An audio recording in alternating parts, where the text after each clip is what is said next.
Buenos días, jóvenes.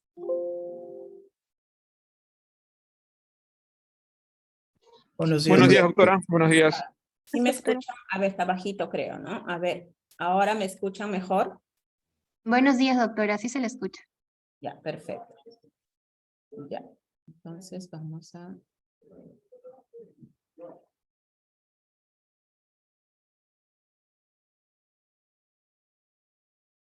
Vamos a ver si se está grabando. Sí, ¿no? Perfecto, entonces vamos a empezar con la clase número 7, correspondiente a lo que es rehabilitación en amputados. Yo soy la doctora Angélica Andrade Guamaní, docente del Hospital Central PNP Luis N. Sáenz, jefa del área de amputados en este hospital. Vamos a desarrollar este tema que nos corresponde el día de hoy. Entonces lo que vamos a abordar pues es la definición, qué es amputado, ¿no? La epidemiología, la etiología, qué características debe tener un muñón, sobre todo si tenemos la idea de protetizar, cuáles son los niveles de amputación, cómo se realiza la rehabilitación de un paciente amputado, la etapa preprotésica, protésica, ¿no? Qué tipos de prótesis vamos a tener para todos nuestros pacientes, ¿no? Dependiendo del nivel de amputación.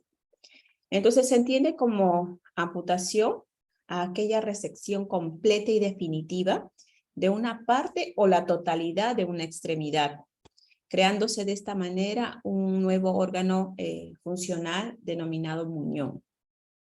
Entonces, este problema de la amputación es un proceso potencialmente limitante, ¿no? Va a generar discapacidad, es considerado como un problema de salud pública a nivel mundial, generan un impacto muy grande a nivel individual, familiar, social y económico. En cuanto a la epidemiología, la amputación va a afectar a todos los grupos etarios, teniendo una mayor incidencia en aquellos pacientes mayores de 50 años. Actualmente es más frecuente la presentación de la amputación en miembros inferiores, ¿no? Sin embargo, pues, de acuerdo al grupo etario, la etiología va a variar, ¿no? Por ejemplo, en los niños es más frecuente encontrar, pues, los problemas de amputación congénita, en los jóvenes, amputaciones de tipo traumática o por tumoraciones, y en los adultos definitivamente la patología que nos está generando mayor causa de amputación viene a ser la microangiopatía diabética, ¿no? O sea, el pie diabético. Entonces, sin embargo, en las estadísticas o en la epidemiología en el Perú, la mayor cantidad de pacientes amputados se debe a accidentes de tránsito y diabetes. ¿Ya? Entonces, recordar de esta lámina, pues, que la primera causa de amputación hoy en día es la enfermedad crónica, como la diabetes mellitus, ¿no? Antes, en la época del terrorismo, teníamos que la mayor cantidad de pacientes amputados era por etiología traumática, ¿no? Sin embargo, hoy en día ya no tenemos esos enfrentamientos, pero lo que sí estamos, pues, por el mismo estilo de vida, ¿no? Hay mucho sedentarismo, hay mucha comida chatarra, ¿no? Que nos va a predisponer a la presentación de la diabetes, y una de las complicaciones de esta enfermedad viene a ser la microangiopatía diabética, ¿no? Siendo una de las causas más frecuentes de amputación, sobre todo a nivel de miembro inferior, ¿no? Entonces aquí tenemos los dos grandes grupos de etiología de la amputación. Uno vienen a estar causados por las amputaciones o la etiología traumática, donde están todos los accidentes de tránsito, todos los conflictos bélicos, explosivos, ¿no? Proyectil de arma de fuego. Y en la etiología no traumática aquí vienen a estar agrupadas todas las patologías que puedan generar amputación. A la cabeza, las etiologías vasculares, como aquella causada por la diabetes mellitus, o también las enfermedades vasculares periféricas. Dentro de las infecciosas, pues tenemos la osteomielitis crónica, la gangrena gaseosa. Dentro de las neoplásicas, las tumoraciones óseas, ¿no? O de partes blandas. O también, pues, los problemas congénitos, ¿no? Entonces, de esta lámina, recuerden ustedes, sobre todo el cuadradito rectángulo inferior, ¿no? ¿Cuáles son las etiologías más frecuentes? A nivel de miembro inferior, vamos a tener que la etiología de amputación es, la etiología vascular es la más frecuente. Mientras que la etiología de amputación a nivel de miembro superior viene a ser la etiología traumática, ¿ya? Recuerden esto, por favor, porque es pregunta de examen, ¿ya? En cuanto al nivel de amputación, ¿cómo puedo decir cuál es un nivel adecuado en amputación si yo tengo la idea de protetizar a esta paciente o conseguir que este paciente sea lo más funcional posible? Entonces, cuando se va a definir el nivel de amputación, ese muñón que vamos a tener debe tener un nivel de amputación lo más distal posible, ¿ya? Sin embargo, no quiere decir que por preservar la parte o un muñón largo, no nos vamos a quedar con zonas necróticas, ¿no? Ni pobre circulación. Tenemos que escoger o definir un nivel funcional, en lo posible, lo más distal posible, ¿ya? Por ejemplo, si tenemos un paciente con pie diabético y la lesión está abarcando todo el antepié, sin embargo, se le hace un ecodoppler y su circulación óptima está, pues, de repente hasta tercio distal de fémur. Ahí está el nivel óptimo de circulación, ¿no? Por el hecho de que la necrosis solo ha llegado a medio pie, pero la circulación no está muy viable en todo lo que es la pierna, ¿no? Ni tampoco, bueno, toda la pierna. Yo no voy a preservar ese segmento de la pierna, porque no es un buen nivel de amputación, porque tarde o temprano se me va a necrosar y voy a tener que estar mandando al paciente a que se remodele el muñón, remodelación de muñón, o sea, que le vayan amputando cada vez más hasta llegar a su nivel óptimo, ¿no? Entonces, una vez que uno va a tomar la decisión, debe de tomar la decisión del nivel funcional más distal compatible, ¿no? Donde los tejidos y todo esté lo más conservado posible, que me permita ya trabajar con ese muñón para probablemente implementarlo con una prótesis que el paciente recupere su funcionalidad. ¿Ya? Entonces, a veces cuando tenemos casos ¿no? de pacientes diabéticos, el paciente no quiere que le amputen más allá porque él solo ve la necrosis pues hasta medio pie, ¿no? Y él dice, no, solo hasta aquí nomás que me amputen, no quiero que me amputen más arriba. Pero pues los exámenes auxiliares son los que nos van a ayudar a definir el nivel de amputación. Tiene que elegirse el nivel más funcional, ¿ya?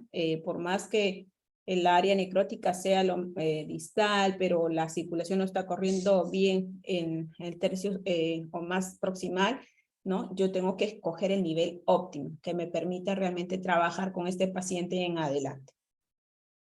Entonces, siempre cuando vamos a a definir el nivel de amputación, tiene que ser con la idea de posibilidad de protetizarlo para que este paciente vuelva a caminar, vuelva a deambular, vuelva a ser funcional, siempre y cuando sea posible, ¿no? Si es un paciente pues de 90 años o 95 años que ya no caminaba antes de la amputación, definitivamente no voy a pensar pues en protetizar para que este paciente camine porque ya desde antes de la amputación ya no caminaba, ¿verdad?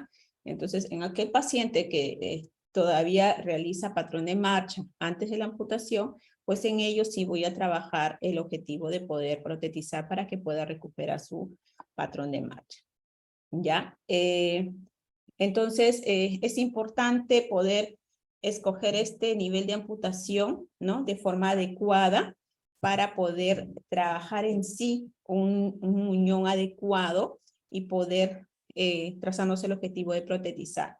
Si yo escojo un nivel inadecuado, estoy trabajando ese muñón y lo más probable es pues que empiece a ulcerarse, a necrosarse y van a tener que estar haciendo la remodelación y este paciente va a tener que volver a cero en cuanto a la rehabilitación porque ese muñón no va a ser permanente.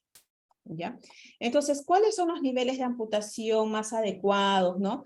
Según las teorías, pues, ¿no? Y las literaturas que ustedes van a revisar. El miembro superior se considera que un muñón adecuado, la longitud de un muñón adecuado es de más o menos 20 centímetros, midiendo desde la punta del acromio, ¿no? En el antebrazo debe de ser una longitud aproximada de 18 centímetros medidos desde el olecrano. En el muslo, o sea, miembro inferior, debe de ser un muñón aproximado de 25 a 30 centímetros medido desde el trocánter mayor. Y en la pierna, la longitud ideal de un muñón sería entre 12 a 15 centímetros desde el borde anterior de la meseta tibial. Bien, también recordar aquí de que si yo tengo un paciente niño, ¿no? Que tiene que ser amputado pues, por un problema traumático, en ello se trata de conservar en la zona de la articulación por lo que en esa zona está el cartílago de crecimiento y sabemos que este niño, si yo se define el nivel, ¿no? Por encima del cartílago de crecimiento, ese huesito se va a quedar de ese tamaño nada más y ya no va a tener chance a estirarse conforme vaya creciendo el niño. Entonces, en ello sí se trata de preservar el cartílago de crecimiento. A diferencia de un paciente adulto, ¿ya? En el cual, si yo preservo la zona de la articulación, no va a ser muy funcional, porque cuando yo hablo de implementar con una prótesis, estoy hablando de poner un dispositivo que voy a empalmar al mi muñón distal, ¿no? Y ese dispositivo tiene un tamaño, tiene una longitud. Entonces, y por lo general, si yo quiero que ese dispositivo, esa prótesis sea funcional, ¿no? Tiene que tener articulación por lo menos. Esa articulación va a ocupar el espacio. Y si yo preservo la articulación, por ejemplo, estamos hablando de una amputación de tercio distal de antebrazo, una muñeca, ¿ya? Si el paciente preserva la articulación, ¿no? Si el paciente preserva la articulación, ¿no? Ustedes van a poner una prótesis encima, ¿ya? Y tiene también articulación, entonces esto va a aumentar unos 3 a 4 centímetros más allá. Y cuando ustedes van a medir la longitud de los miembros superiores, al que ustedes preservaron su articulación, va a ser un brazo más largo, porque ustedes están poniendo prótesis con articulación. ¿Ya? Entonces este brazo va a quedar estéticamente más largo que el brazo o que la mano normal. Entonces cuando estamos hablando de un paciente adulto, el nivel de amputación debe ser lo más distal posible, ¿cierto?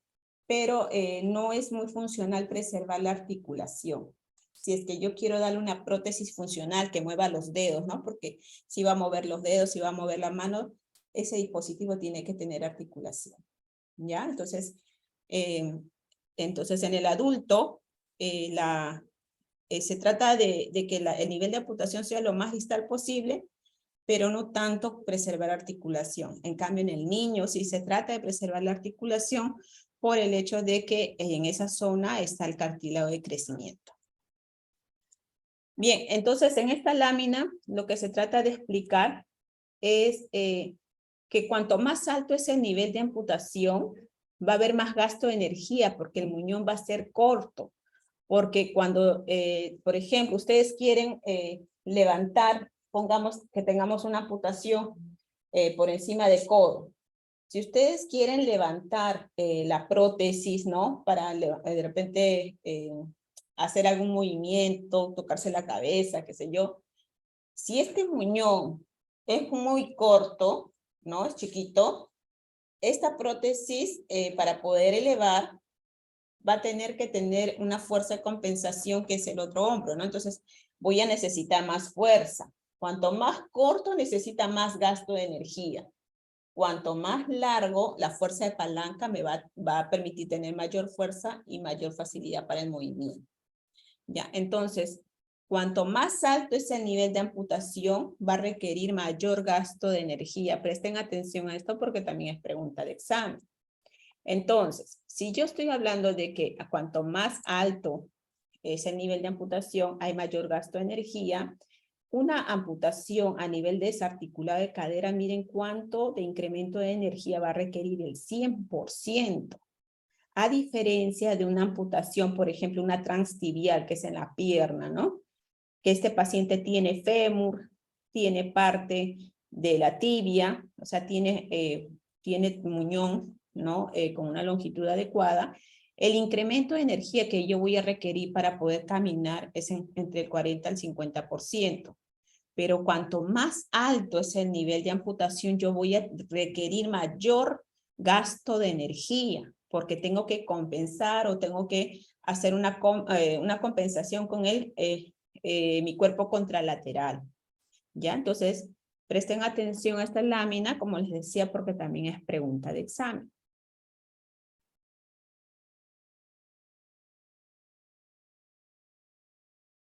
Bien, esta es otra lámina que también viene en preguntas de examen. ¿Ya? También se refiere a los niveles de amputación. Van a haber dos clasificaciones principales.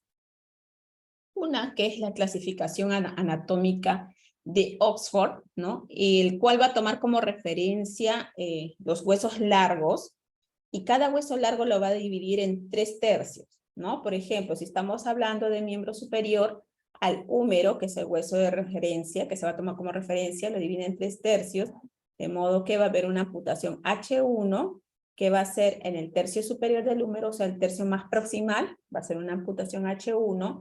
A nivel del tercio medio se va a denominar amputación H2, a nivel del tercio distal se va a denominar H3. En el antebrazo, que se toma como referencia el radio, igual va a haber un R1, que es la parte más proximal, un R2, la parte del radio medio, y el R3, parte del radio distal. A nivel del miembro inferior, también va a ser similar, se toma como referencia los huesos largos, como por ejemplo el fémur, ¿no? Y se habla de un F1 cuando es la amputación en tercio proximal, F2 tercio medio y F3 tercio inferior de fémur. A nivel de tibia también, pues no va a haber, se va a dividir en 3 tercios, tercio superior de la tibia, tercio medio y tercio inferior. Y la otra clasificación topográfica de Schwartz va a tomar como referencia las articulaciones, ¿ya? Entonces, si vamos a hablar, por ejemplo, de una amputación de miembro superior, ¿no?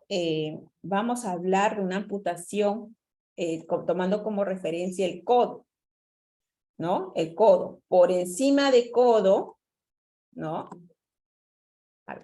Por encima de codo, estamos hablando de toda amputación, ¿no? Que esté por encima de codo, por debajo de codo, desarticulado de muñeca, amputaciones parciales de mano, ¿no? Cuando es amputación de cada dedo. El miembro inferior también.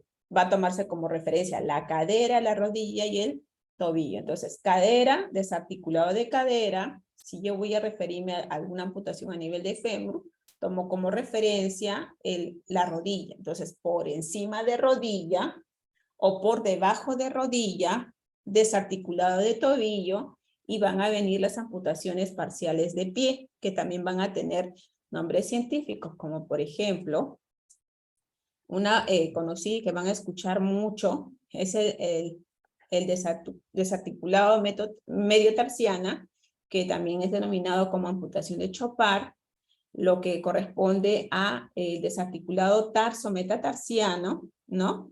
Que es denominado también amputación de Lisfranc, ¿no? Van a haber otras denominaciones, como por ejemplo el desarticulado de tobillo, que es la amputación de Sain, ¿no? Y las amputaciones, pues, desarticulado interfalángico proximal, medio distal, ¿no? Cada dedito, ¿ya? Entonces, de aquí también vienen preguntas de examen, chicos, por favor, presten la atención. Sobre todo lo que tienen que recordar es, de estas dos clasificaciones, la clasificación de Schwartz es la que, bueno, legalmente es la que se utiliza más porque si ustedes revisan el CIE-10, el CIE-10 van a definir los niveles de amputación según, tomando referencia las articulaciones, o sea, toman como referencia esta clasificación topográfica de Schwartz.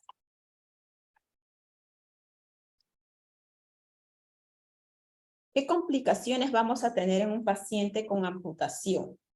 En primer lugar, vamos a tener la sensación de miembro fantasma, ¿no? Que quiere decir que el paciente, por ejemplo, viene el paciente a la consulta médica y el paciente pues le refiere que, doctora, no, el paciente tiene amputación por debajo de rodilla, en miembro inferior derecho, pongamos. Y les va a decir, de repente tiene un mes de amputado, y les va a decir el paciente en la consulta, doctora, a mí por momentos me pica el dedo gordo del pie derecho, o sea, el segmento amputado. Me pica, ¿no? O siento que, o sea, por momentos me da ganas de ponerme de pie y yo siento que tengo mi pierna, ¿no? O sea, él siente la presencia de la extremidad amputada allí. Esa es la sensación de miembro fantasma. Ahora, cuando esa sensación de presencia de la pierna, además se acompaña de dolor, por ejemplo, si el paciente tenía un pie diabético, pues en los 3 primeros dedos del pie derecho, y cuando estaba con el pie diabético, con la necrosis, le dolía muy intensamente, del 1 al 10 le dolía pues 9 a 10, ¿no? Y el paciente está durmiendo, ya está amputado, ya no tiene ese segmento corporal, pero está durmiendo y le levanta el dolor tipo lancinante, punzante en ese dedo o en ese segmento ausente, ¿no? El dolor neuropático que queda como secuela lo despierta al paciente y no lo deja dormir porque le duele, y el paciente así les comenta a ustedes, me duele mi pie derecho, y ya no hay ese segmento. Entonces esa presencia de dolor en la región se llama dolor de miembro fantasma, que es diferente que la sensación de miembro fantasma. La sensación de miembro fantasma es que el paciente les va a decir, yo siento la presencia de mi pierna, o sea, me quiero levantar y siento que está ahí la pierna, pero no hay dolor. En cambio, el dolor de miembro fantasma, pues hay la sensación de la presencia del segmento amputado más dolor, ¿ya? ¿Qué más? Degeneración de muñón. Degeneración de muñón. Cuando el paciente está amputado, conforme van pasando los días, como ese muñón no tiene el movimiento que tenía pues el miembro inferior, ese miembro inferior o miembro superior cuando estaba funcional, ese muñón, sabemos que músculo que no trabaja se empieza a hipotrofiar, ¿verdad? Entonces ese muñón se empieza a degenerar, va adelgazando, va perdiendo masa muscular y hay una degeneración del muñón. Va a haber también contracturas musculares porque muchas veces, pues a veces el paciente por evitar dolores o aparición de incomodidad, se colocan pues almohadas para compensar, ¿no? el dolor, y esas almohadas lo que hacen pues es facilitar la contractura de los músculos, ¿no? Los problemas circulatorios, definitivamente, si estamos hablando de amputación en un paciente diabético con problema vascular, el problema es sistémico, no se ha ido con la amputación, ¿no? Entonces va a haber todavía trastornos circulatorios. Los trastornos démicos también van a ser muy frecuentes, sobre todo en aquellos pacientes amputados por etiología diabética. Sabemos pues que hay una alteración en la circulación, ¿no? En toda esa zona. Entonces, si es que hay una zona de presión o de repente por ahí hay una dehiscencia en punto, esto se puede complicar. Las infecciones también son muy frecuentes, las hemorragias, las úlceras, la presencia de los neuromas, ¿no? También van a ser muy frecuentes. Entonces, cuando ya vamos a entrar al mundo de la rehabilitación del paciente amputado, debemos de recordar que esta rehabilitación va a estar formado por un equipo multidisciplinario encabezado por el médico rehabilitador, ¿no? Quien va a evaluar al paciente postquirúrgico, ¿no? Lo ideal sería que al paciente también lo evaluemos en la etapa prequirúrgica para, sobre todo, trabajar todo lo que es el fortalecimiento de los músculos, ¿no? De miembros superiores, si hablamos de una amputación de miembro inferior, para que cuando el paciente ya esté amputadito, su proceso de rehabilitación sea mucho más rápido, más corto, ¿no? Que esa fuerza muscular que necesita para poder manejar sus muletas, ¿no? Y poder desplazarse, ya se haya trabajado previamente y no recién post cirugía, ¿ya? Entonces, va a haber etapas en el proceso de rehabilitación que son muy importantes para favorecer este proceso y lograr que el paciente sea lo más independiente posible, lo más pronto posible. Entonces, el equipo multidisciplinario, como les decía, está encabezado por el médico rehabilitador, va a trabajar de la mano con un terapista físico, especialista en todo lo que es amputados. Hay un terapista ocupacional, quien es el que se va a encargar de evaluar sobre todo el entrenamiento del desplazamiento del paciente con las muletas, entrenamiento en caídas con muletas, entrenamiento en caídas con lo que es la prótesis, ¿no? Cómo se debe transportar el paciente con sus muletas pues al baño, a la cama, por los ambientes de su domicilio. La asistente social también pues para que vaya viendo qué barreras arquitectónicas hay que modificar en el domicilio para poder facilitar la integración del paciente en su entorno. Y el área de psicología es muy importante porque para nadie es fácil aceptar pues una amputación, ¿no?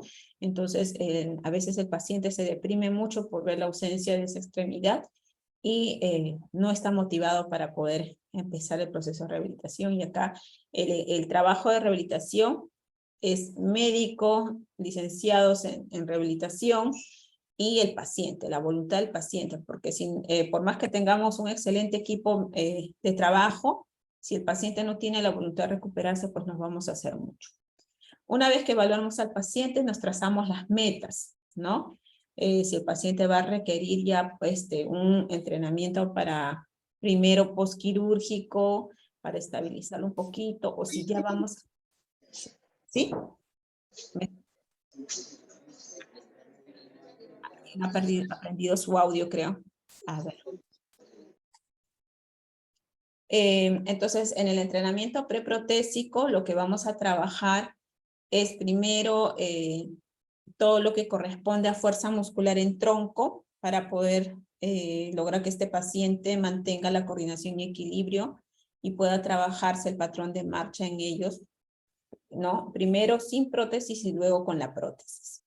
Ya cuando el paciente tiene la prótesis, pues empezamos nuevamente el entrenamiento protésico, que también va a trabajar fortalecimiento muscular, coordinación y equilibrio, y el entrenamiento propiamente del uso de la prótesis, ¿ya? Y la rehabilitación profesional, pues no hacer que este paciente pues se reincorpore sus actividades, ¿no? Que ya realizaba antes de la amputación.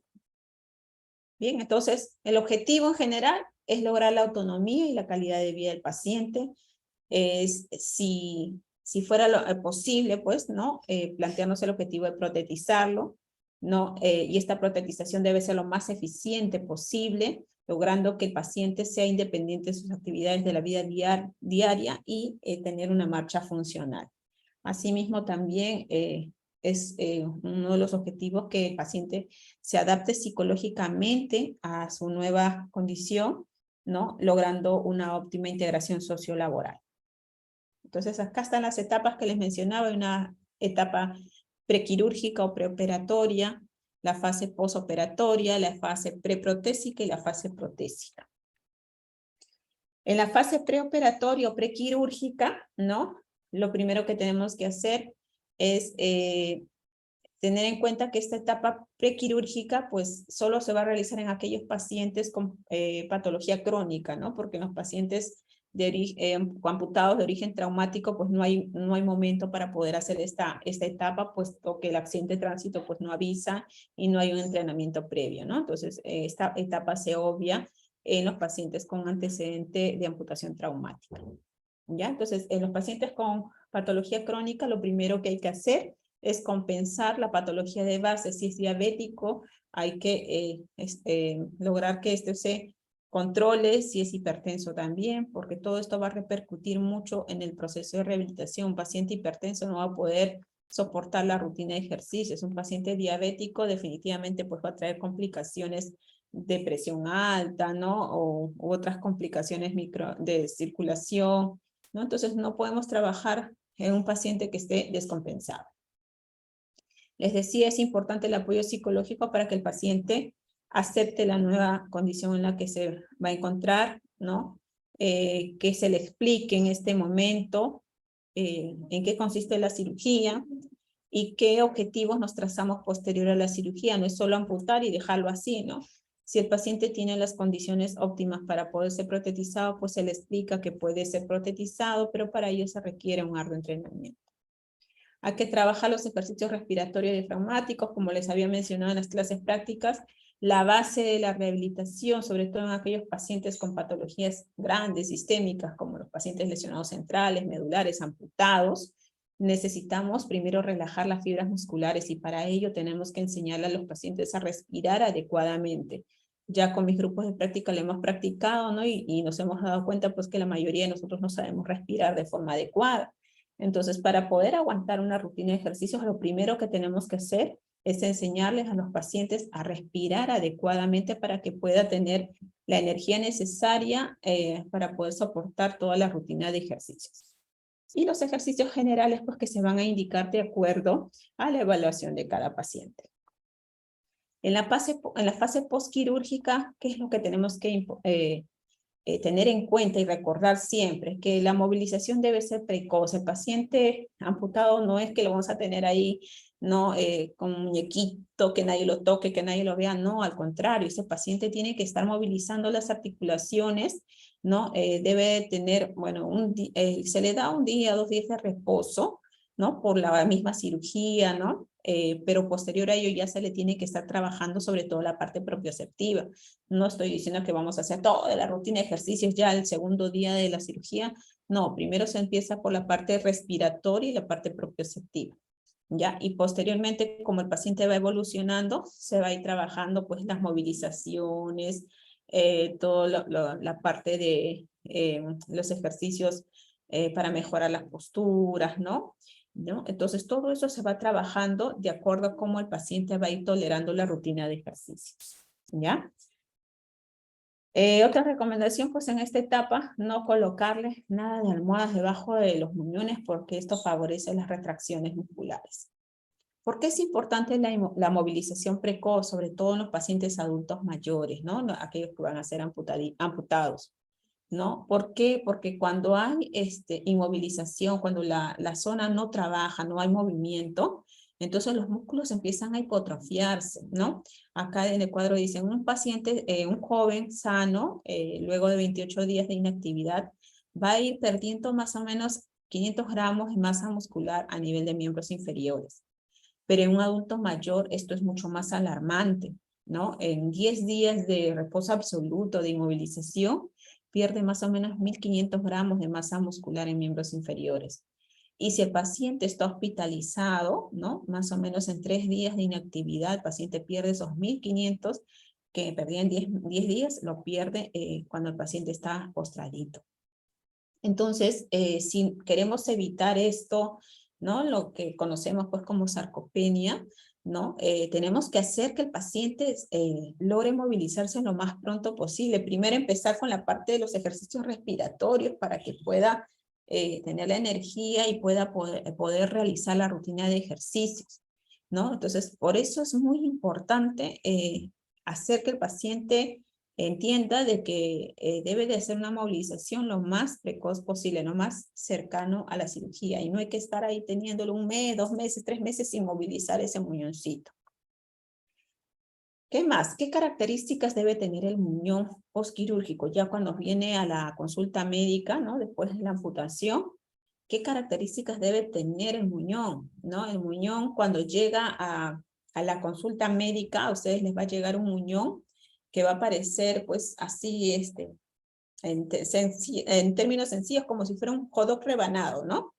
La sutura, así como ven en la imagen inferior, en la imagen de en este caso sería a la izquierda de ustedes, ¿no? Donde se ve la tibia, el huesito y la sutura, ¿no? Es una imagen que viene un codo así recto, ¿no? Y suturado, ¿ya? Así viene el muñón.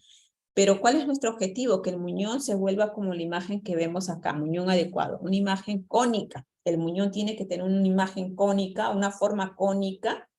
¿Por qué? Porque estamos pensando en que esto debe de calzar en un socket, ¿verdad? Y el socket tiene esa forma cónica, ¿ya? Entonces, ¿qué voy a hacer para que mi muñón adopte esta forma cónica? Pues lo primero que tenemos que trabajar es el vendaje adecuado del muñón. Tenemos que trabajar los ejercicios para mejorar el colchón adiposo. ¿Qué es el colchón adiposo? El colchón adiposo es el espacio que hay entre el extremo distal del hueso que ha quedado en el muñón y la piel. Entonces, entre hueso y piel debe haber más o menos 3 centímetros de colchón adiposo para que amortigüe cuando el paciente va a caminar. Por ejemplo, si es de miembro inferior y el paciente tiene que colocarse una prótesis, si yo no le dejo este colchón adiposo, ese panículo adiposo, va a chocar hueso con la piel y en contacto con el socket, pues va a triturar la piel y lo va a ulcerar, ¿verdad? Entonces tiene que haber un colchoncito. Ese colchoncito adecuado debe ser más o menos 3 centímetros, ¿ya? Y eso se llama colchón adiposo. Entonces, ¿cómo voy a formar el colchón adiposo? Si mi muñón viene así, como un jodó, a la hora que yo voy a hacer el vendaje en espiga, voy a formar mi colchón en forma de cono. Entonces, todos esos gorditos que quedan en los laterales van a formar parte de ese colchón adiposo, porque le vas a ir dando esa forma. ¿Ya? ¿Qué más es importante en el muñón? La cicatriz. La cicatriz, lo más recomendable pues es que sea la cicatriz posterior, porque si estamos hablando de un paciente diabético y tiene la cicatriz anterior, en esa zona puede haber fricción con el socket a la hora que utiliza la prótesis y puede producir dehiscencia, ulceraciones de las heridas, de la cicatriz misma. Si este es el muñón, a ver, si este es el muñón y la cicatriz es medial aquí abajo, pues a la hora que haga la descarga del peso, ¿no? Y en contacto con el socket, también esa cicatriz puede ser muy dolorosa. Por ello es mejor que la cicatriz sea posterior. Tenemos que trabajar los rangos articulares, es muy importante porque si cuando viene el paciente amputado a la consulta, el paciente va a llegar con el muñón, el miembro inferior les va a llegar, a ver, no se puede bajar más, pero vamos a ver. El muñón va a llegar, por ejemplo, si estábamos hablando de una amputación por encima de rodilla, el paciente llega con una rodilla flexa, o sea, hacia adelante, ¿ya? Flexa y abducida hacia afuera. ¿Por qué va a llegar en esa postura? Porque en la amputación, en el momento de amputar, pues desinsertan los músculos y estos tienen que ser removidos e insertados en otro punto, ¿verdad? Entonces, los principales músculos que se van a dañar aquí o que van a tener estas modificaciones van a ser los aductores, ¿no? Los cuales van a estar débiles porque han sido reinsertados, y también los extensores. Por eso el muñoncito está flexo y abducido. O sea, flexionado hacia adelante y abierto hacia afuera, ¿no es cierto? Entonces, ¿qué tengo que hacer? Si yo me quedo con ese muñón así, cuando le coloques una prótesis, va a ser difícil que esa pierna levante porque no está completando su rango, ¿no? Entonces, lo primero que tenemos que hacer es hacer que ese muñón se regrese al eje, o sea, que esté con tu cadera al mismo nivel del otro miembro inferior cuando esté de pie. Y para ello tenemos que trabajar, pues básicamente los fortalecimientos de los aductores, de los extensores, ¿no? Para poder alinear el muñón, ¿ya? Entonces, ¿qué características debe tener un buen muñón? El muñón debe ser cónico, debe estar alineado con el eje corporal, debe tener un colchón adiposo de más o menos 3 centímetros, ¿no? Un colchón adiposo adecuado. Debe tener, no debe de tener dolor a la palpación profunda. Cuando ustedes toquen la parte distal del muñón, tienen que tocar y no tiene que doler, porque si duele, cuando ustedes descarguen el peso en una prótesis, no lo va a tolerar porque ya está doliendo. ¿Y por qué puede doler? ¿Por qué? Porque sabemos pues que una amputación es como una fractura, ¿verdad? Entonces esa fractura va a tener la tendencia a repararse, a consolidar y puede formar espículas óseas, que son esos cachitos que van a salir en las partes distales del hueso seccionado, ¿no? Como parte de su reparación. Pero esas espículas pueden ser un cuerpo extraño que van a dificultar el proceso de protetización. Entonces, cuando ustedes evalúen al paciente, tienen que tocar que no haya espículas óseas. Bien. Y también trabajar la parte propioceptiva. Sabemos de que a la hora que han seccionado hueso, músculos, tendones, ligamentos y nervios. Entonces quedan ahí nerviecitos libres, ¿no? Que van a dar dolor, ¿no? Como un cablecito pelado va a dar un dolor tipo electricidad.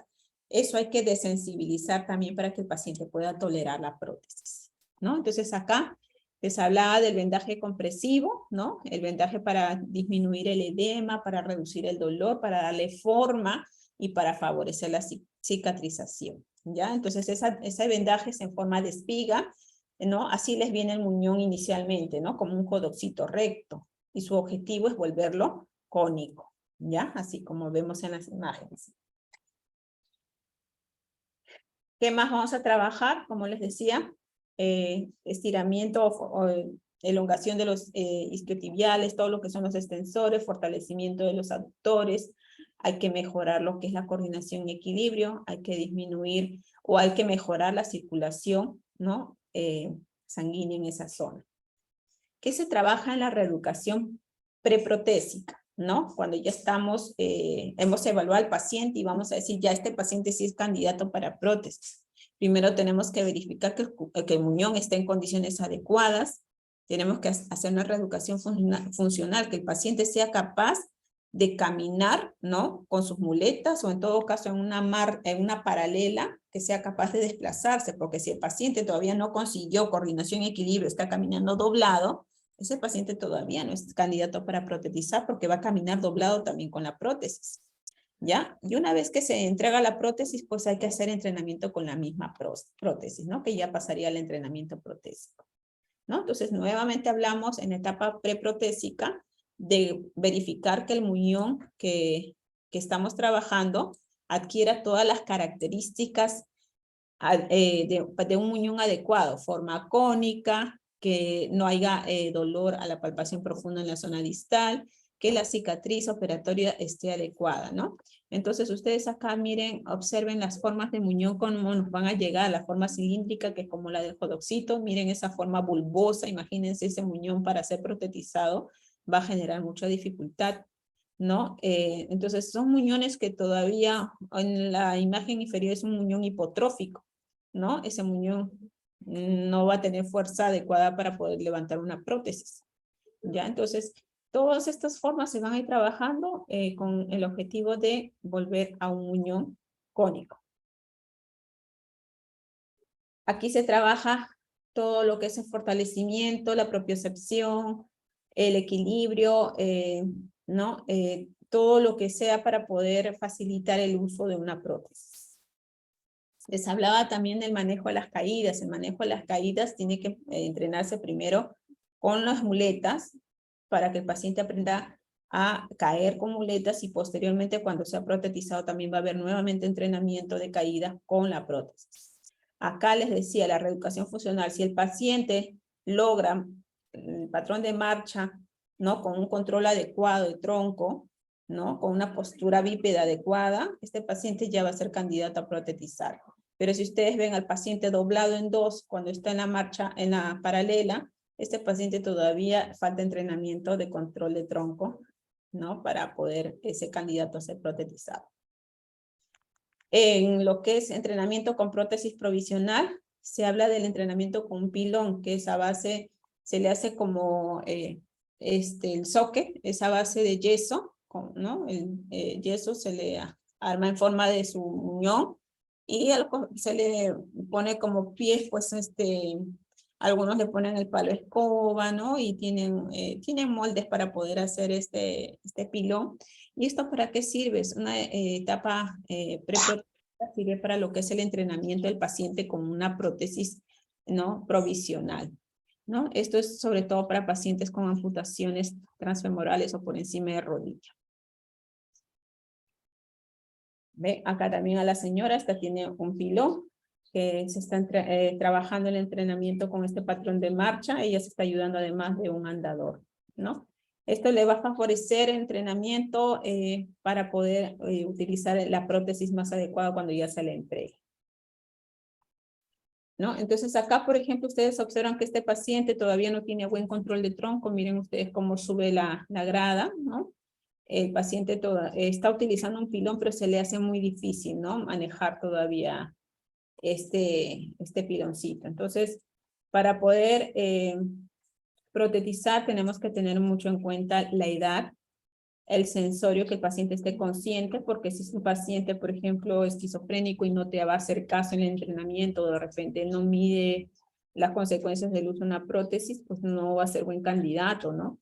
La voluntad de colaboración del paciente y de la familia, ¿no? Porque para poder entrenar, fortalecer y hacer todo lo que es el entrenamiento preprotésico, se necesita mucha dedicación, ¿no? Terapia constante, 3 veces por semana por lo menos, durante 3 meses, ¿no? Que es lo que va a demorar el paciente en adquirir nuevamente la fuerza muscular, lo que es la coordinación y equilibrio.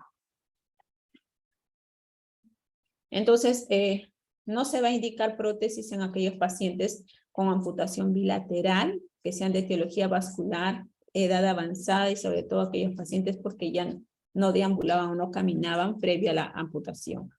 Cuando la flexión de muñón sea irreductible en más de 45 grados, o sea, si a pesar de toda la terapia ese muñón no logra alinearse, pues tampoco va a ser candidato para poder ser implementado, ¿ya? Y si después de 2 semanas en gimnasio durante la etapa preprotésica el paciente no ha conseguido el patrón de marcha en las paralelas, o sea, no logra enderezar el tronco y está caminando todo flexionado, pues tampoco va a ser candidato para ser protetizado, porque doblado no puede trabajar con una prótesis. Cuando hablamos ya de la prótesis, el prótesis es un dispositivo externo que se va a utilizar para poder reemplazar la zona ausente, ¿no? Estas prótesis pueden ser funcionales o pueden ser estéticas, ¿no?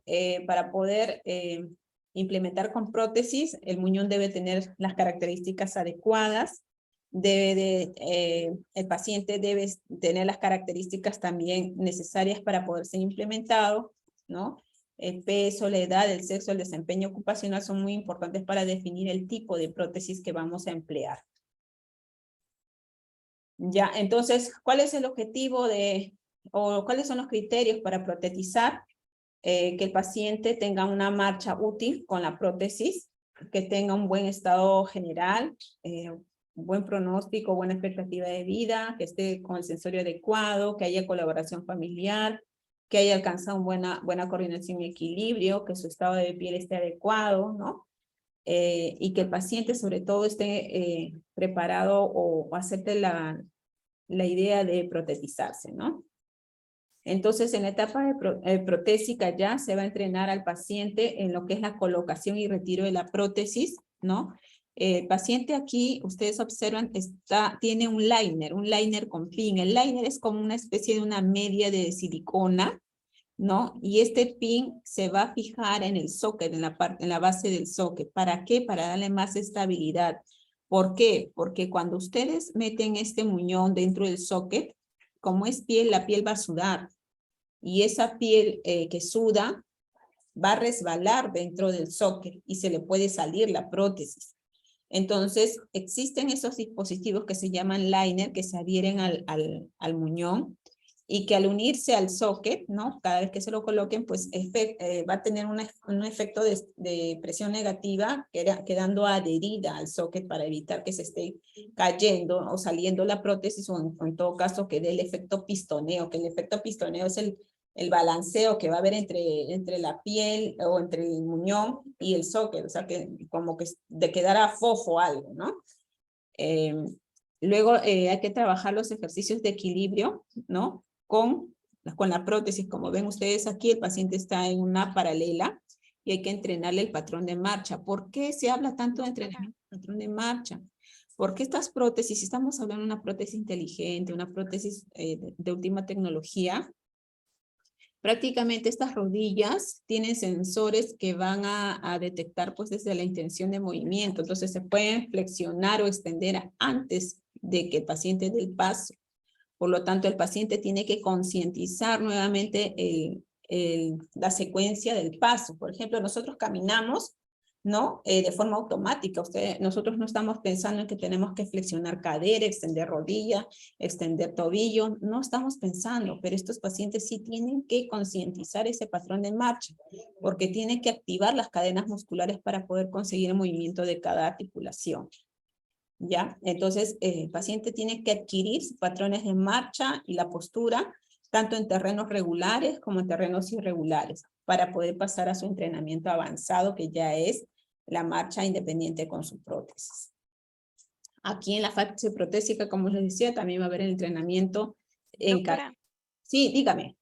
doctora, una consulta. Cuando mencionó del liner con pin, ¿dijo que evitaba el efecto pistoneo o hace el efecto pistoneo de No, evita. como El efecto evita?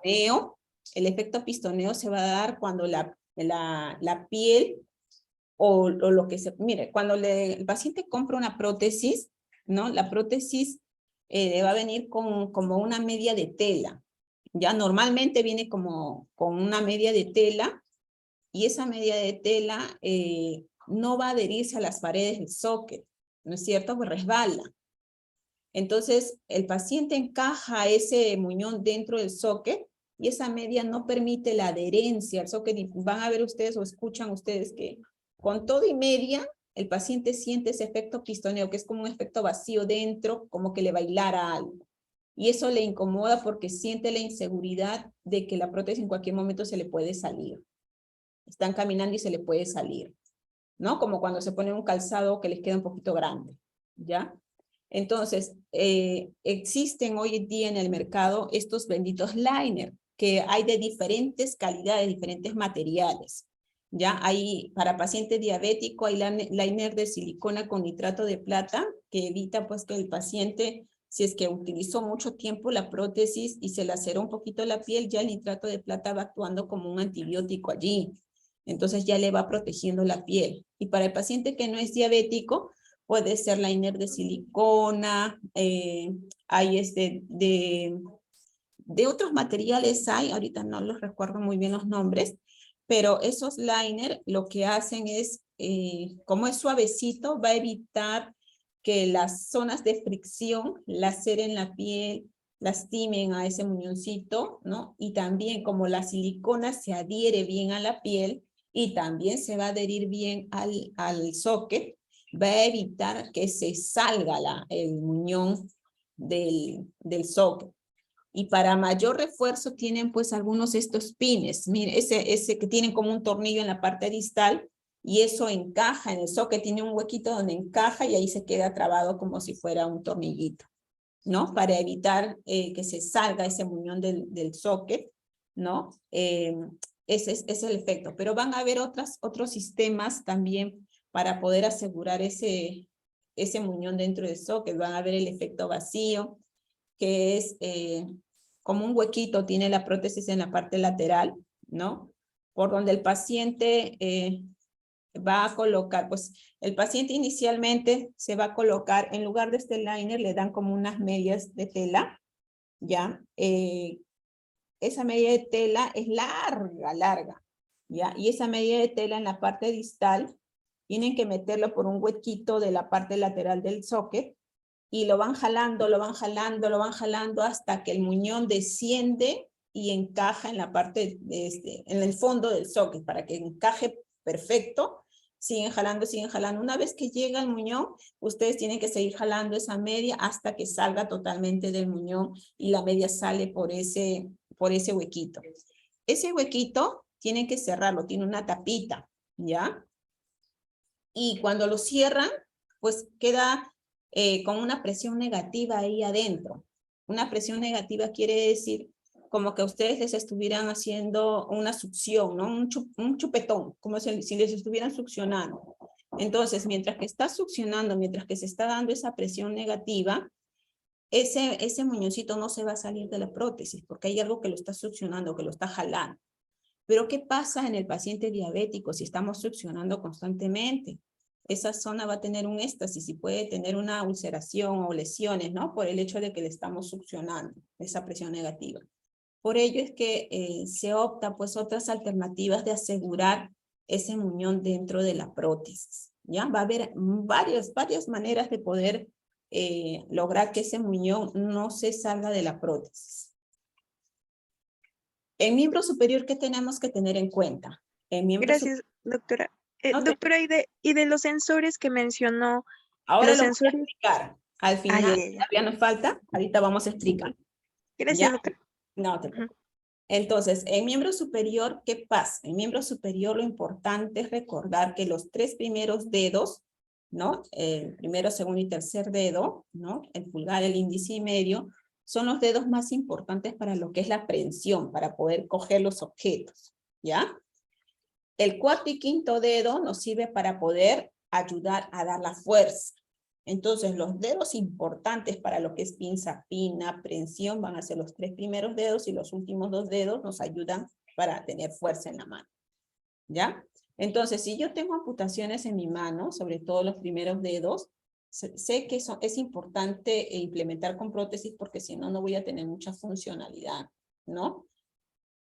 Para ello van a existir prótesis mecánicas, que son las que ustedes conocen, pues el garfio, ¿no? Que son esas prótesis más conocidas, ¿no? Van a haber prótesis mioeléctricas que van a actuar con sensores, con chips, y van a haber prótesis híbridas que van a actuar con estos dos mecanismos juntos, ¿no? Va a tener una parte mecánica y una mioeléctrica, ¿ya? Entonces, las prótesis cosméticas, por ejemplo, si yo tengo la ausencia de la mano en el lado izquierdo, ¿ya? Y yo no tengo mucho dinero, pero yo no quiero que mis amistades me vean sin mano. Entonces yo me voy a poner una mano cosmética, una mano que no va a funcionar, no me va a hacer flexión de dedos, ni pinza, ni nada, solo es como un guante, ¿no? Esa es una prótesis cosmética.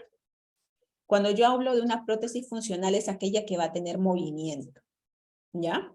Entonces, según el nivel de amputación, vamos a tener los desarticulados, vamos a tener las prótesis por encima o por debajo de codo. Según el material constitutivo, vamos a tener prótesis mecánicas, prótesis mioeléctricas o prótesis híbridas, como les mencionaba. Y según la función van a haber prótesis pasivas, que son las prótesis cosméticas, o sea, no van a hacer ningún movimiento, y las prótesis activas o funcionales, que son las que sí van a tener movimiento, ¿no? Entonces, esta es una prótesis básica de miembro superior, un garfio, ¿no? Que va a tener sus componentes, por ejemplo, los elementos de suspensión, que son los que van a permitir que la prótesis se quede en miembro superior y no se me esté cayendo, ¿no? Las correas o arneses. Tengo un socket, ¿no? Que es el número 2, que es el encaje, socket, cuenca, ¿no? Con sus nombres. El número 3 es la articulación de codo. El número 4 son los cables de control que van a permitir flexionar el antebrazo o extenderlo, ¿verdad? Y finalmente, pues tenemos el dispositivo terminal. En este caso tenemos un garfio. Aquí tenemos las prótesis cosméticas, como les decía, va a ser una especie de guante. No tiene función, no va a ser nada esa prótesis, solo es para tapar la ausencia del segmento faltante. Mis prótesis funcionales pues van a ser la prótesis mecánica, la prótesis mioeléctrica. La mioeléctrica que tiene acá en el antebrazo tiene un sensor, un chip, que me va a permitir que cuando yo quiero abrir la mano, yo tengo que pensar que voy a abrir la mano. Entonces, eso por los potenciales, ¿no? Va a detectar la intención del movimiento, la flexión o la extensión, y me va a activar a los flexores o extensores según la actividad que yo quiera realizar. Esta prótesis última es la prótesis híbrida, que tiene un sensor mioeléctrico, pero también tiene una parte mecánica, el Garfio, ¿no? Entonces va a tener un detector que me va a percibir pues la intención de movimiento, la flexión o la extensión, pero en la parte distal tiene un Garfio. Aquí observamos, ¿no? En esta imagen donde el joven está agarrando una pelotita, tenemos una prótesis biónica. ¿Qué diferencia la prótesis biónica? Por ejemplo, la prótesis mioeléctrica que tiene su chip, ¿no? Me va a detectar la intención de movimiento de apertura o cierre de mano, pero en bloque, ¿no? Ahora, esta prótesis biónica, ¿qué tiene? Tiene un motor independiente en cada dedo, ¿ya? Entonces el paciente me puede hacer estos movimientos independientes, ¿no? Flexión, extensión de cada dedo de forma independiente porque tiene motor para cada dedo. Esa es una prótesis biónica. Hoy en día, esto es lo que había antes, pues lo más sofisticado, pero hoy en día existen incluso ya prótesis biónicas y mioeléctricas, pero para amputaciones parciales, es decir, ya no solo para aquel que le falte toda la mano, sino también si me falta 2 dedos, hay una especie de guantes, ¿no? Y con las prótesis solo para los dedos que me faltan, y también tiene sensores, tiene motorcito para esos dedos. Entonces, eso está permitiendo pues que hoy en día aquellos pacientes que tenían pues ausencia primero o segundo dedo, que es muy importante para lo que es la pinza, ya tengan la opción de poder reemplazar esto y ser más funcionales, ¿ya? Ahora vamos a pasar a lo que es miembro inferior. En cuanto a lo que es prótesis para miembro inferior, aquí es muy importante tomar en cuenta la escala MOVIS, que evalúa todo lo que son los grados de movilidad, o sea, si el paciente camina poquito, si el paciente trabaja, si el paciente es deportista, si el paciente camina grandes distancias, porque de acuerdo a eso yo voy a prescribir una prótesis. Yo no le puedo dar una prótesis inteligente a un paciente que a la justa se levanta de la cama y va a la cocina y regresa a su cama. No le sacaría provecho, ¿no? En cambio, un paciente que de repente todavía trabaja, un médico, un abogado, un ingeniero, qué sé yo, todavía se desplaza todo el día caminando, ese paciente sí necesita tener una prótesis que le permita deambular, ¿no? Sin obligarla a que esté haciendo mucha fuerza en su patrón de marcha, o sea, que le permita tener una marcha amortiguada, un mejor patrón de marcha. Entonces, en este nivel van a ver los grados de movilidad, K1 es aquel paciente que camina en espacios cerrados, o sea que apenas va a deambular dentro de su casa. Un K2 es aquel paciente que camina, ya sale de su casa, da la vuelta a la manzana. Un K3 es aquel paciente que ya sale a caminar a la calle y ya trabaja, pues, ¿no? Y un K4 son los deportistas, y aquí también están incluidos todos los niños en K4, porque los niños son muy activos. ¿Qué más tengo que tener en cuenta para indicar una prótesis en miembro inferior? El peso del paciente. ¿Por qué me va a influir el peso del paciente? Porque si yo voy a mandar a confeccionar una prótesis de aluminio y mi paciente pesa más de 120 kilos, esta prótesis de aluminio no le va a soportar ese peso, se va a malograr rápido, ¿ya? Entonces yo tengo que mandar de repente a hacer una prótesis de titanio en ese sentido. Entonces el peso del paciente va a influir mucho, sobre todo en qué material voy a utilizar para la confección de esa prótesis. Entonces, en lo que corresponde a entrenamiento para paciente amputado de miembro inferior, el entrenamiento, como les decía, va de entre 1 hasta 3 meses.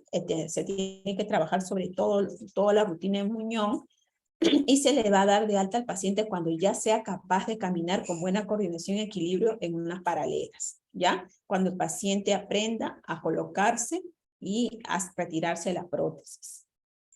En miembro inferior estamos hablando principalmente de, o sea, rehabilitación va a haber estas prótesis. Por ejemplo, en los tipos de prótesis, ustedes cuando van a ver en la literatura, en internet, ustedes van a encontrar endoprótesis y exoprótesis. Las endoprótesis no la vemos nosotros, rehabilitación no la ve, porque esas son las prótesis de cadera, de rodilla, ¿no? Esa es otra historia de prótesis. Nosotros vemos lo que son las exoprótesis, ¿ya? Y dentro de estas exoprótesis están aquellos de diseño exoesquelético, o sea que es como una carcasa, todo por fuera, y las de diseño endoesquelético, ¿no? Aquí tenemos pues las prótesis que vamos a ver en esta clase, ¿ya? Entonces, también igual que miembro superior va a haber prótesis de acuerdo al nivel de amputación. Si es un desarticulado, de cadera, yo tengo que dar a ese paciente una prótesis con articulación de cadera, articulación de rodilla, articulación de tobillo, ¿no? Y con pie. Si es una amputación por encima de rodilla, pues esa prótesis tiene que tener rodilla, pierna y pie. Y si es una amputación por debajo de rodilla, pues ese paciente tiene que tener pierna, articulación de tobillo y pie, ¿no? Cada articulación, en una prótesis lo que más cuesta son las articulaciones, ¿ya? Según el material constitutivo, también van a haber prótesis convencionales y modulares, y según las características estructurales, como les decía, pueden ser endoprótesis o exoprótesis. Estos son los materiales componentes de una prótesis: su socket, su articulación, el soporte y el pie, que son los más importantes. Entonces, en cuanto a los tipos de rodillas, como les mencionaba antes, ¿no? En miembro inferior, lo más importante son las articulaciones. Van a haber rodilla monocéntrica, policéntrica e inteligente. La monocéntrica se va a utilizar en aquellos pacientes K1, aquellos que van a tener poco movimiento, poco desplazamiento. ¿Por qué? La monocéntrica solo me va a hacer un movimiento, flexión y extensión, ¿ya? Y es más, para los pacientes mayorcitos, esto tiene en la rodilla misma, tiene un botoncito lateral que me permite incluso hacer un bloqueo que, por ejemplo, si mi paciente está sentado, yo bloqueo la prótesis para que no se estire la pierna de forma automática, ¿no? Entonces lo bloqueo. Entonces, para poder levantarme, lo tengo que desbloquear, me levanto y ya puedo caminar, ¿no? Porque algunos pacientes no tienen el control, como les decía, sistemático del patrón de marcha, y a veces están sentados y ¡pum!, se estira su pierna, ¿no? Entonces ahí se pueden caer, puede ocurrir problemas. Por ello es que esta prótesis monocéntrica se va a utilizar más que todo en aquellos pacientes que tengan un K1, por ejemplo. La policéntrica es aquella rodilla que va a girar en 4 ejes, ¿no? Para adelante, para atrás, y los movimientos rotacionales derecha-izquierda. Ya es una rodilla que me va a permitir una marcha mucho más armónica, más fácil, más segura, ¿no? Pero es para pacientes que tengan más movimientos, un K2, un K3. La rodilla inteligente que vemos acá al final, allí está la rodilla que les mencionaba con chip. Ya, esta rodilla, cuando ustedes tienen la intención, por ejemplo, de caminar, de dar un paso, primero tienen que flexionar cadera, ¿no? Luego van a extender rodilla y luego hacer flexión dorsal de tobillo.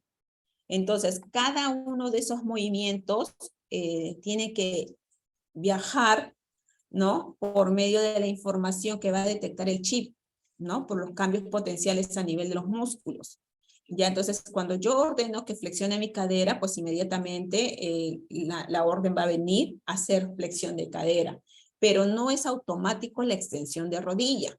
Entonces, una vez que flexione cadera, yo tengo que trabajar en la extensión de rodilla y después en la flexión dorsal del pie. Pero si yo en un mismo momento flexiono cadera, extiendo rodilla, el paciente se me va a caer, ¿no? Porque imaginen, hagan ese movimiento en un solo segundo, y todo ese movimiento, el paciente se cae. Por ello es que para el entrenamiento de una prótesis inteligente se necesita arduo trabajo. El paciente tiene que concientizar patrón de marcha, es reentrenar totalmente el patrón de marcha. Es muy difícil el entrenamiento, pero ¿qué pasa? Cuando el paciente logra manejar a estas prótesis, el paciente siente muy parecido a como era su pierna, ¿no? Entonces, ¿por qué tenemos que utilizar estas prótesis? Cada prótesis, cuanto más sofisticada es, más costo tiene, ¿no? Entonces, una prótesis con una rodilla monocéntrica, pues le puede costar entre 5,000, 6,000 soles. Una prótesis con una rodilla policéntrica también, solo la rodilla, con 5,000 a 6,000 soles. Y la prótesis inteligente, pues el chip nada más está costando entre 50 a 70,000 dólares, ¿ya? Ahora, les decía, cuanto más arriba es el nivel de amputación, vamos a requerir pues más articulaciones, ¿no? Estamos hablando de una amputación por encima de rodilla, va a requerir una rodilla y va a requerir también un tobillo y un pie. Entonces vamos a pasar a lo de los pies. Acá también es otra prótesis que vamos a elegir. En el pie también es otra historia. Tenemos el pie básico, que es el pie Sachs, que no me va a tener, no me va a permitir un movimiento como es mi pie, solo me va a permitir una flexión dorsal y plantar de 15 grados, o sea, es apenitas se mueve, ¿ya? Entonces, este pie, pues vamos a indicar de repente a un paciente con una amputación K1, pero a un paciente K3, K4 lo va a limitar demasiado, ¿ya? Un pie articulado es un paciente que, un pie que ya tiene un poquito más de movimiento, flexión dorsal, ¿no? Y flexión plantar de pie, ¿no? Me va a permitir un poquito de movimiento de inversión o eversión y de algunas rotaciones, pero no como mi pie. Todavía está algo limitado. Sin embargo, este pie se puede indicar a un paciente K2, ¿no? O hasta incluso K3, ¿no? Pero o sea, restringiéndole un poquito el movimiento. Sin embargo, este grupo de la respuesta dinámica, pues es el que le va a permitir a los pacientes tener menor gasto de energía. Es un pie dinámico. ¿Qué quiere decir un pie dinámico? Como ustedes observan, miren en la parte superior, es un pie que tiene como una especie de amortiguación en el talón. Cuando el paciente camina, ese amortiguador lo hace una propulsión para que el paciente levante también el talón, y en la parte anterior tiene una bivalva, o sea, esta parte anterior está partida en la mitad, ¿no? Se llama doble quilla. Entonces, cuando el paciente camina, esa parte anterior del pie hace un movimiento oscilante de derecha a izquierda, ¿no? Como si fuera nuestro pie. Por ejemplo, si pisas una piedra, ¿no? No es un pie que pisa recto la piedra y uy, te va a doler, ¿no? No, es un pie que detecta la piedra y va a hacer su movimiento oscilante, como si fuera tu pie para evitar una torcedura de tobillo, ¿no? Entonces, ¿cuál es la ventaja de eso? Que tiene una respuesta dinámica, ¿no? Que puedes elegir entre baja, moderada o alta energía. Entonces, el paciente cuando camina ya siente que hace, como nuestro talón lo hace, un efecto rebote, ¿no? Y permite que tu patrón de marcha sea muy parecido al pie normal.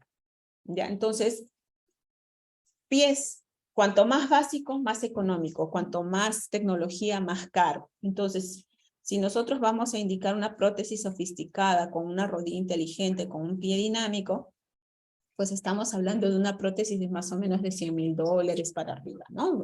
Entre 80,000 y $100,000. Y esas son las prótesis que aquí por lo general todos los personales o efectivos que han tenido amputaciones pues por trabajando en la policía o en las Fuerzas Armadas, pues se les equipa o se les implementa con prótesis de alta tecnología, ¿ya? De última tecnología. Sin embargo, pues económicamente cualquiera de nosotros no podría alcanzar a estos costos porque es carísimo, ¿no? Pero sí podríamos alcanzar pues a una prótesis de moderada respuesta, ¿no?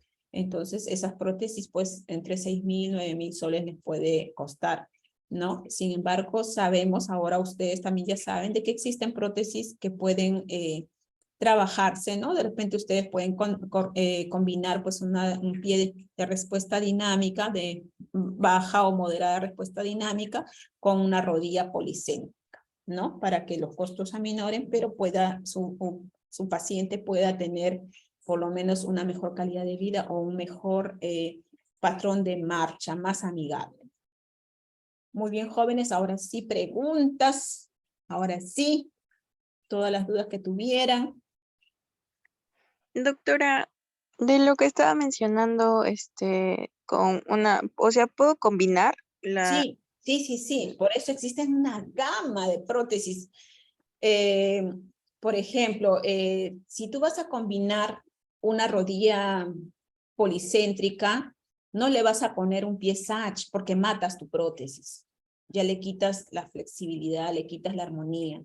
Entonces, de repente, tu prótesis policéntrica lo combinarías con un pie articulado o con un pie dinámico, si es que tiene más solvencia económica el paciente. Sí, las rodillas y los pies, todos esos dispositivos es como un CPU, todo es a pedido del cliente.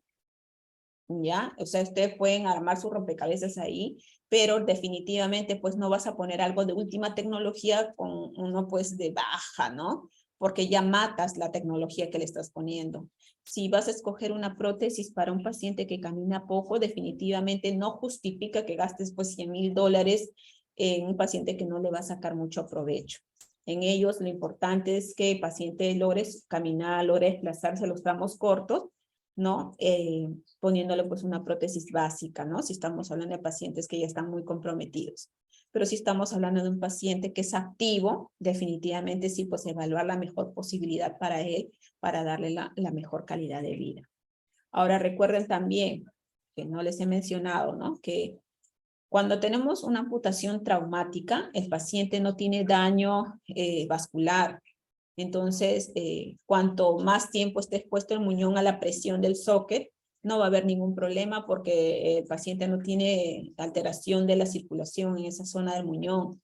A diferencia del paciente diabético, el paciente diabético sí tiene alterada la circulación, entonces el paciente diabético no puede utilizar la prótesis 24 horas del día ni tampoco 12 horas continuas. El paciente diabético con insuficiencia vascular tiene que utilizar la prótesis máximo 2 horas, se la retira, deja que la circulación retorne, ¿no? Que la parte vascular pues retorne, toda la sangre, se oxigene y todo para posteriormente volver a colocarse las prótesis si desea seguir caminando. Pero el paciente diabético con insuficiencia vascular no puede utilizar la prótesis de forma continua ni exagerar mucho su uso. Si tiene una lesión, una heridita, no puede seguir utilizando la prótesis, se le recomienda que se la retire hasta que sane o cicatrice la herida que tiene. Eso es algo muy importante a tener en cuenta, por ello un paciente con prótesis o amputación por pie diabético o insuficiencia vascular no le va a sacar provecho a una prótesis muy sofisticada. Para ellos tienen que tratar de darle una prótesis, ¿no? De término medio, si es que la economía se los permite. ¿Alguna otra pregunta, duda? Doctora, y también de lo que mencionó de del movimiento oscilante y de la propulsión, era en la última, ¿no? En la de Sí, la respuesta dinámica. respuesta dinámica. Ahí, como Allá. decía, hay 3 tipos de respuesta, ¿no? Hay de baja respuesta dinámica, moderada respuesta dinámica y alta respuesta dinámica. ¿A quienes les vamos a dar una alta respuesta dinámica? Definitivamente a los deportistas, ¿no? Porque ellos necesitan caminar, correr. Y esa parte de la alta respuesta dinámica, ahí también están las prótesis para deportistas. Ustedes han visto que son como unas anclas, ¿no? Esas prótesis, esa parte distal, el terminal, eso se desenrosca y se cambia por tu pie normal, ¿no? Por tu pie protésico también. Se puede reemplazar para su actividad deportiva. Y te colocas pues nuevamente tu pie, tu prótesis para caminar después de haber hecho tu actividad deportiva. No hay ningún problema. Recuerden ustedes que los niños también son considerados como un K4, ¿ya? Y en los niñitos se debe de protetizar lo más pronto posible. Por ejemplo, si estamos hablando de miembro superior, lo más cerca al inicio de la iniciativa idiomotriz, que la iniciativa idiomotriz habíamos mencionado en la clase de desarrollo, ¿no? Del niño. La iniciativa idiomotriz empieza a los 4 meses, entonces el niño ya va a tener la intención de levantar la manito para coger los objetos en línea media. Por lo tanto, para esa edad ese niño ya debería estar protetizado con miembro superior, porque el niño no sabe qué cosa es tener 2 brazos. Entonces, si ustedes le colocan la prótesis antes de iniciar la iniciativa idiomotriz o iniciando, este niño va a trabajar con la prótesis como si fuera parte de su esquema corporal. Igual en un niño con amputación congénita de repente de miembro inferior, también esa prótesis debe colocársele antes de iniciar la bipedestación o el patrón de marcha, porque ese niño tampoco no sabe lo que es caminar, no sabe lo que es ponerse de pie con sus 2 piernitas. Él va a aprender a hacerlo con la prótesis. Entonces, cuanto más pronto se le protetice a este niño va a adoptar a esa prótesis como parte de su esquema corporal y lo utilizan muy bien cuando lo que es la bipedestación inicia a los 10 meses. Entonces, para esta edad ya el niño debería estar protetizado para que pueda ponerse de pie y caminar, ¿no? Lo más parecido a cualquier persona, ¿no?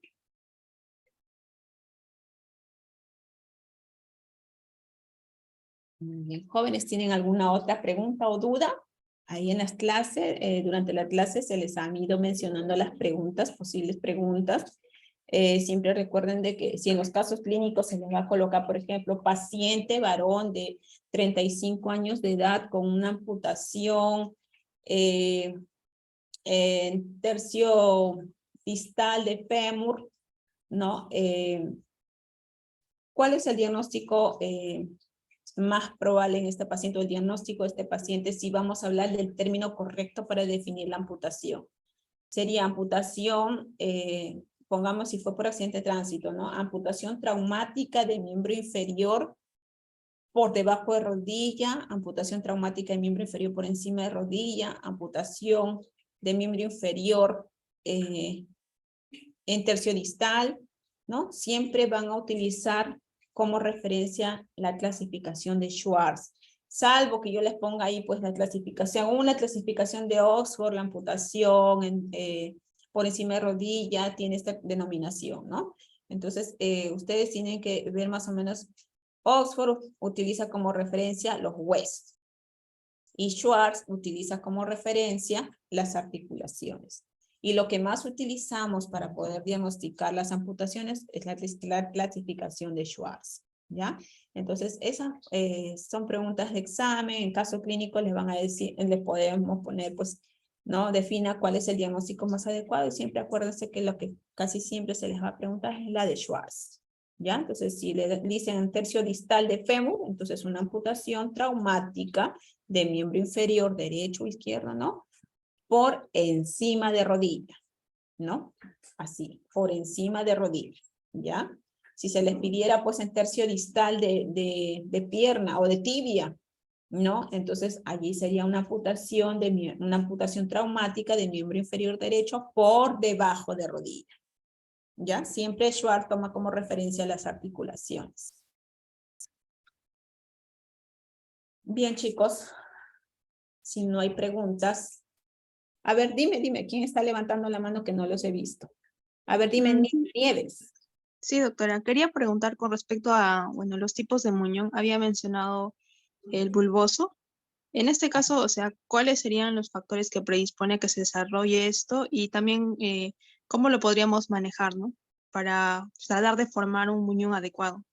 Por ejemplo, un bulboso, ¿cuándo se te va a formar? Cuando este paciente ha tenido complicaciones. Por ejemplo, si ha sido amputación traumática, pero ha habido arrancamiento de tejido, ¿no? Se ha tenido que reparar ese tejido con lo que ha habido y a veces pues hay irregularidad porque la parte muscular se ha tenido que, o ya no había en ese sitio y se ha tenido que hacer una reparación, pues una mioplastía o algo por ahí, ¿no? También se puede dar en los pacientes con problemas diabéticos que tienen una mala cicatrización también y se les forma ese muñón tipo bulboso. ¿Cómo se puede hacer en esos casos? Si es que, pongamos, pues ya le hemos trabajado toda la parte de la rehabilitación del muñón. Por ejemplo, nosotros hemos tenido hace poco un muñón bulboso y con cicatriz retráctil, como un queloide, pero esa cicatriz se había encogido tanto que estaba jalando parte del colchón adiposo pues hacia la parte posterior.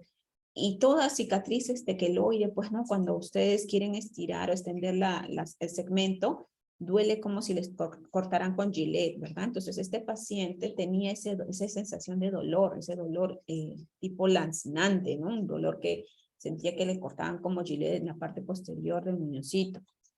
Entonces, ¿qué se ha hecho en este caso? Primero, se recomienda pues la liberación de las adherencias. Así tenga años de operado, pero si vemos una cicatriz retráctil, tenemos que lograr que esa cicatriz recupere en algo la elasticidad. Y para ello, pues se hace liberación de adherencias aquí con masajes. Son muy dolorosos, pero sí se trabaja. Ya es algo que se tiene que hacer con estos pacientes. ¿Qué más podemos hacer? Si ya ese muñón bulboso es de años, ¿no? Mucho cambio anatómico con el vendaje ya no vamos a tener, ¿no? Porque ya está, se ha formado así, se ha quedado así. Pero ¿qué podemos hacer en estos casos si estamos con la idea de protetizar? Pues para ello tenemos el apoyo de hoy en día de los liner. Estos liner, como les decía, es como el vendaje compresivo que utilizamos pues con las vendas normales, pero en este caso estamos hablando de un material de silicona. Y ese material de silicona les permite moldear también al muñón mientras que esté dentro del socket. Le va a dar esa forma cónica, les puede ayudar bastante, ¿no? Son maneras de poder compensar en algo, ayudar al paciente para que pueda volver a utilizar su prótesis o en todo caso sea implementado con prótesis. ¿Alguna otra pregunta, jóvenes?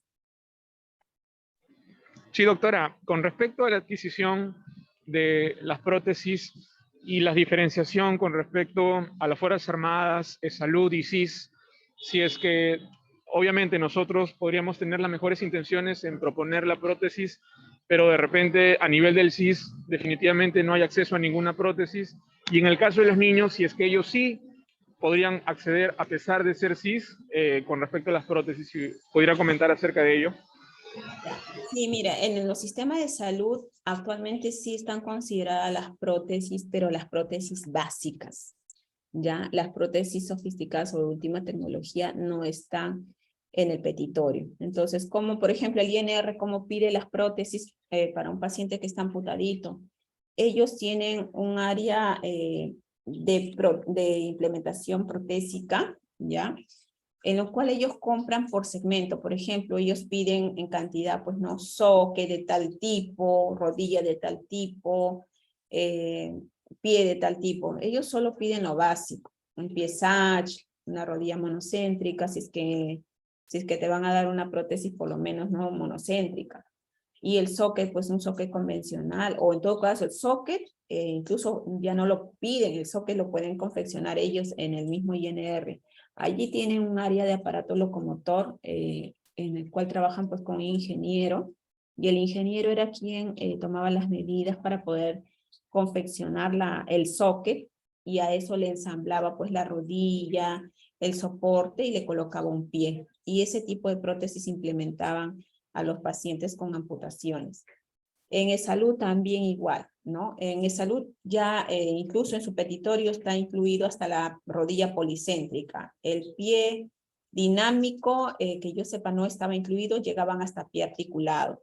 Pero sin embargo, en aquellos casos especiales, ¿no? En los cuales pues hubo, pongamos, un incendio en gran magnitud, una explosión, que tuvo víctimas, pues y generó un daño, no como esto, una amputación, pues no, o sea, casos especiales, sí implementan con prótesis sofisticadas también, pero me imagino que ellos hacen puntas médicas o pedidos especiales para poder implementar con este tipo de prótesis. Que yo sepa, sí ha habido una paciente que le han implementado con una prótesis biónica incluso, o mioeléctrica, perdón, mioeléctrica para miembro superior, a una señorita que había tenido su accidente, ¿no? En un incendio, ¿ya? Y sí, el Seguro Social sí le implementó con esa prótesis. No es cotidiano, son casos especiales, pero sí implementa. En las Fuerzas Armadas y Policiales, pues nosotros sí, porque las personas con discapacidad, ¿no? De la institución, aquellos que han caído en acto de servicio o a consecuencia de servicio, o sea, trabajando para el Estado, en reconocimiento a su labor heroica, pues ¿no? La nación, el Estado les provee pues de implementaciones de última tecnología. Pero no es a todos tampoco. O sea, por ejemplo, si yo tengo un paciente que tuvo un accidente de tránsito, pero no fue trabajando, sino fue en su franco, o de repente un paciente amputado por pie diabético, a ellos no se les implementa con prótesis, lamentablemente. Acá en la policía o en las Fuerzas Armadas solo se está implementando a aquellos que tengan lesiones a consecuencia en acto en ocasión de servicio. Y tienen derecho a implementaciones de última tecnología. Ese es el sistema con el que se está trabajando hasta la actualidad. Muchas gracias, doctora. De nada. ¿Alguna otra duda, chicos? Doctora, había mencionado la solución en el efecto pistoneo para diabéticos y para no diabéticos. ¿Puede volver a mencionarlo? Ya. Cuando existe esa incomodidad del efecto pistoneo, ¿no? Eso genera inseguridad en el paciente en el patrón de marcha. ¿Ya? Entonces, es como cuando ustedes se colocan un calzado, pues una talla más grande, ¿no? Les puede quedar, pero cuando ustedes caminan siente que les baila, ¿no? Entonces, en el paciente que tiene su prótesis, por ejemplo, hoy día le hacen la medición de sus diámetros para poder confeccionarle su socket. Pero si este paciente empieza a bajar la actividad física, empieza a perder masa muscular, pues ese socket que se le confeccionó ya no le va a calzar exactamente, va a quedarle un poco fofo. Entonces, cuando el paciente se coloca su prótesis, va a sentir que le baila, ¿no? Entonces, ese baile le da una sensación de inestabilidad, como si se le va a salir la prótesis. Y también cuando te está bailando, eso hace que el paciente tenga también fricción porque trata de pegar a las paredes del socket, el muñón, y va a generar fricción y puede lacerar la piel. Entonces, ¿qué se hace para poder disminuir este efecto pistoneo? Uno, se puede hacer modificaciones en el mismo socket, ¿no? Que tiene unas angulaciones como para que se agarren pues de las mismas articulaciones, por ejemplo, por encima de la rótula, ¿no? Ahí se le puede hacer a la prótesis una angulación para que quede como si fuera un ganchito la rótula, ¿no? Pero esto ya también genera un poquito de limitación en la flexión y extensión de la rodilla. Otra forma es, como les decía, el efecto de la válvula a presión negativa. Otro podría ser el empleo de los liners, ¿no? Y los liners también tienen diversos mecanismos. Puede ser un liner romo que no tiene ese pin en la parte distal, que simplemente pues colocas el muñón dentro del liner y ese liner como se adhiere bien a la piel a la hora de colocar dentro del socket, pues también se va a adherir a las paredes del socket, generando mayor estabilidad entre prótesis y muñón. Pero además también hay los liners pues con esos pines que son con una especie de tornillitos en la parte distal del liner y eso encaja en una especie de también pues de la hembra del tornillo que está en la base del socket.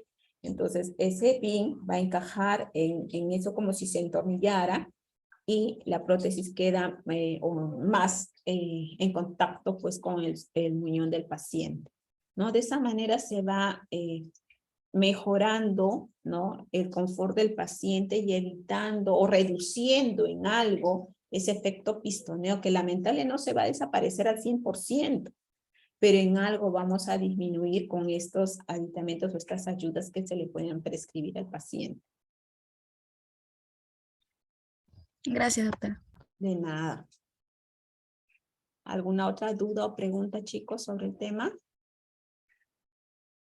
¿Qué les parece el tema de amputados? Es un área muy interesante, muy amplia. Doctora, una consulta, muy buenos días. Sí, ¿qué tal? Buenos ¿En qué días. tiempo más o menos los pacientes logran habituarse a sus prótesis? Porque creo que tengo entendido que muy aparte del soporte médico en la medicina y rehabilitación, ellos tienen que tener un soporte en la parte psicológica. Así es, así es.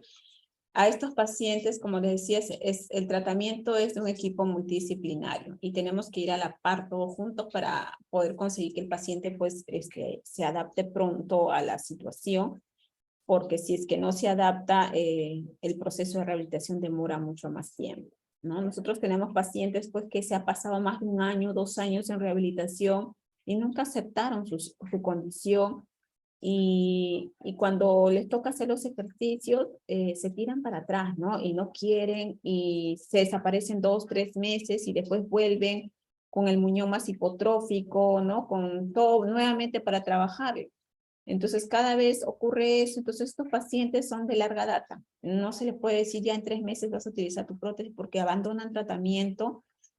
Muchas veces porque no aceptan, ¿no? la limitación que tienen en el momento. Definitivamente acá es importante el área de psicología, pero el paciente cuando está negado, ¿no? No quiere ir a ningún consultorio, ni al de psicología, ni al de rehabilitación, ni al traumatólogo, ¿no? Y muchas veces se abandona por ello. Por eso es que el paciente diabético llega con la complicación, ¿no? Porque muchas veces es un paciente con un tratamiento inadecuado, un paciente que no acude a sus controles, que no sigue un tratamiento adecuado, ¿no? Y pues llega a esta complicación del pie diabético más por ello, ¿no? Entonces, por lo general son pacientes difíciles, ¿no? Que se tiene que lograr, pues, captarlos y mantenerlos en los programas para que puedan lograr su objetivo final, ¿no? Esa es la verdad en estos pacientes. ¿Alguna duda? Sí.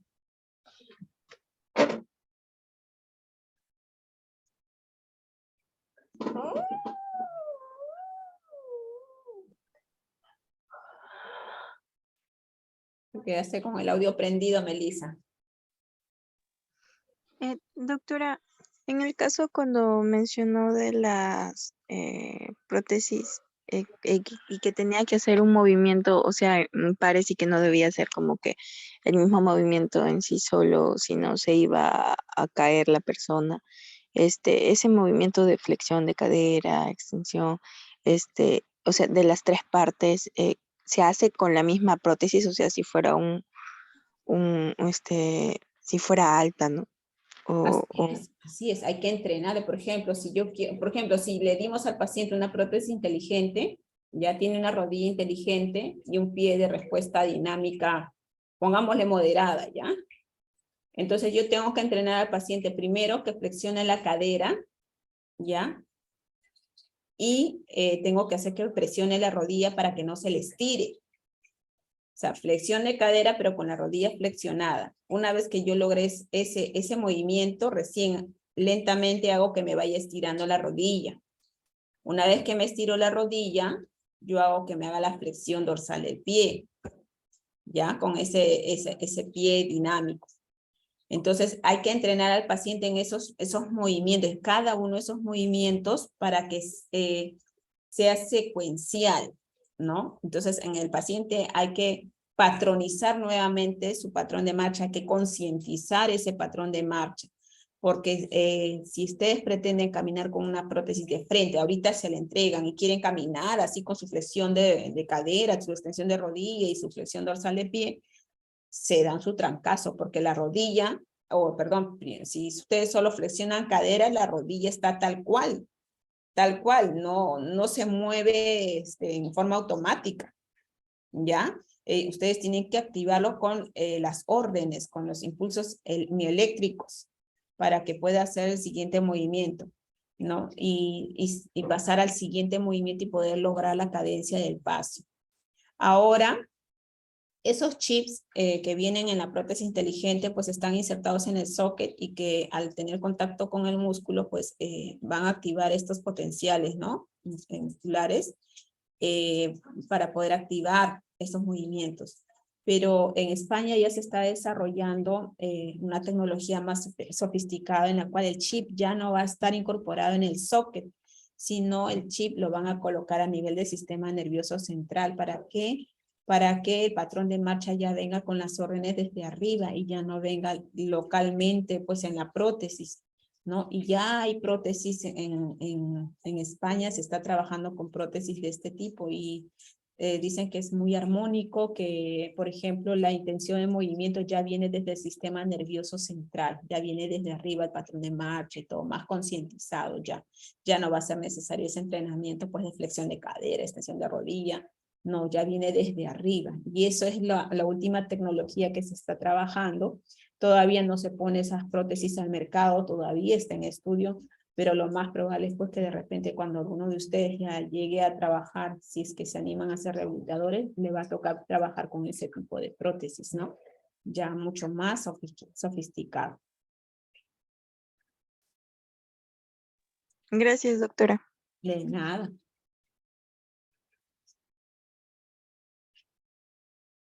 ¿Listo, chicos? ¿Alguna otra duda más? ¿O todo claro?